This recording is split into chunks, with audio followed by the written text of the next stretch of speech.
Ao vivo lá do Congresso, delegado, junto com o nosso repórter Fabrício Rinaldi e com o deputado Tarcísio Mota. Eu estou colocando eles aqui na tela. Aqui. Vamos aumentar nossa conversa. Boa tarde, Fabrício. Boa tarde, deputado.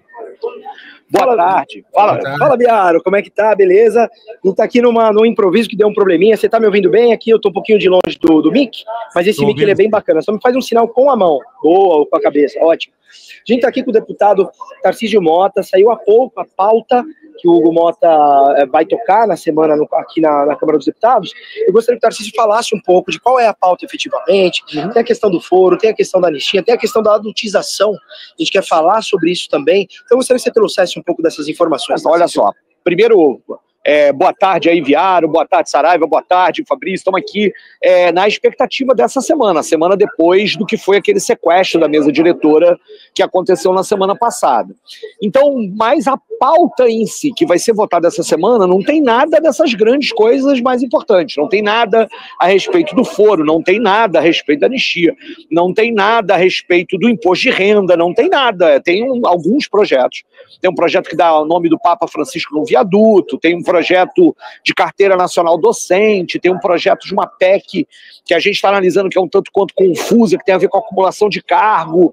Então não tem nenhuma dessas grandes pautas que estavam colocadas agora, nem mesmo o debate sobre a questão da adultização, a sexualização de crianças, que é o tema, inclusive, do momento, a grande polêmica do momento. Sobre isso, eu informo que a nossa líder, a líder do PSOL, Thalíria Petroni, passou para a gente, na semana que vem haverá uma comissão geral, que é uma espécie de uma sessão mais ampla da Câmara dos Deputados, para debater o assunto dessa questão da adultização, que vai destravar um grupo de trabalho que então vai tentar compilar as várias iniciativas e trazer um projeto à pauta, na lógica de que, portanto, em 30 dias se dará uma resposta. Então não é aquilo que a gente estava achando que essa semana a gente já ia votar alguma coisa, parece que não vai acontecer. Tem algumas iniciativas na CCJ, em outros lugares, mas de concreto mesmo, me parece que é essa comissão geral que vai acontecer na próxima quarta-feira que vem. Numa reunião de líderes não se tocou no tema anistia, não se falou, a palavra parece que não foi dita. E foro, né? Agora, foro sim. Há um debate, mas não havia nenhum partido, tirando progressistas, o PP e, obviamente, o PL, nenhum outro partido posicionou que votaria a questão do foro agora, essa semana. Então, houve protestos por parte do líder Lindbergh Farias do PT, Pedro Campos do PSB, Túlio Gadelha da Rede, Thalíria do pessoal, dizendo que é um absurdo, isso é uma impunidade, uma resposta, né, de ceder à chantagem dos chantagistas, e o Hugo Mota não se posicionou. Ele não se posicionou? Não, sobre este ponto, o que ele diz é que ouviu e não apresentou nem que vai votar, nem que não vai votar. Esse é o problema. E o que você acha? Nessa semana não vota. Essa semana não vota, não está na pauta e não vai entrar de forma surpresa numa situação como essa. E não havia clima, porque inclusive outros deputados, por exemplo, parece que um deputado falou, não, a gente até quer discutir isso, mas esse texto que o PL quer não é possível. Então não há um consenso sobre esse ponto, então me parece que o Hugo Mota optou por uma pauta menos polêmica nesta semana. Os debates acontecerão, mas nós não teremos nenhuma grande novidade. Eu acho que a novidade ruim do dia de hoje tem a ver com o Arthur Lira, relator do PL do Imposto de Renda, dizendo que pode ser que o Imposto de Renda a gente só vote em dezembro. Isso é muito grave.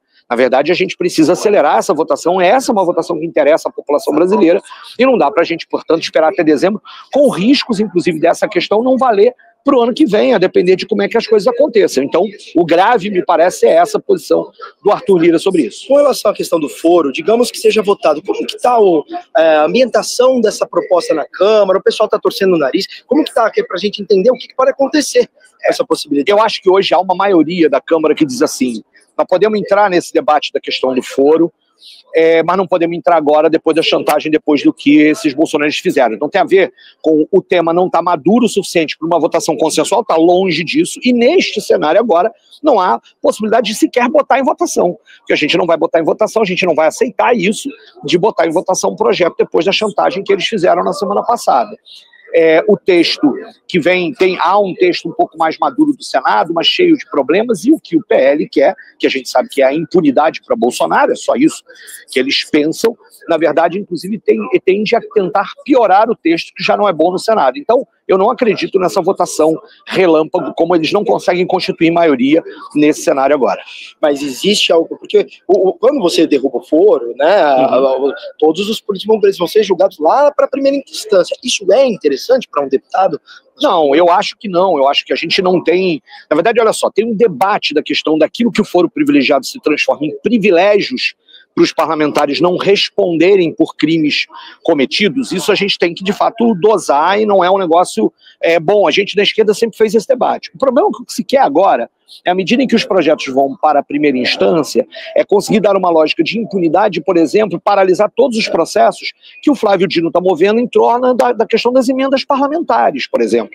E isso é o problema, é a partir disso que se pode constituir uma maioria parlamentar aqui, em que tem muito deputado interessado no orçamento secreto, interessado na farra das emendas parlamentares. Então, neste ponto de vista, nós somos contrários, nós vamos fazer de tudo para impedir que esse projeto tramite com esta lógica. E, claro, o PL, né, os bolsonaristas, os golpistas, querem fazer deste PL, dessa ideia do foro privilegiado, um escape para paralisar e tornar ainda, e jogar para a primeira instância outros processos, sobretudo o processo do golpe. Isso também a gente não vai deixar.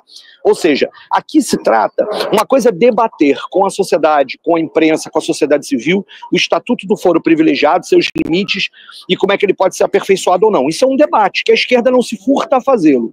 Mas o que está acontecendo aqui é casuísmo.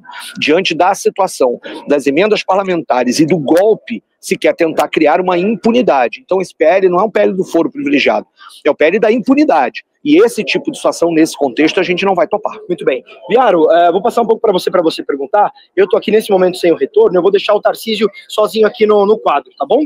Pode falar com ele. Tá ok.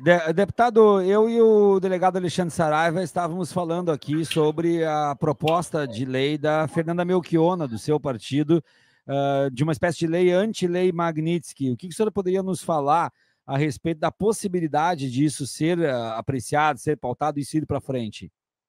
Eu acho que quando a gente apresenta, e a Fernanda faz isso muito bem, a Fernanda é uma parlamentar exemplar do nosso partido, apresenta um projeto desse, é porque a gente está dizendo, olha, não existe só o lado de lá dizendo que isso aqui tem que valer, a gente tem que colocar o debate no seu devido lugar. Há um debate sobre soberania nacional, quem é que decide o que acontece e o que não acontece aqui no Brasil, inclusive impondo limites a essas empresas transnacionais que podem, desse ponto de vista, ferir a própria legislação brasileira.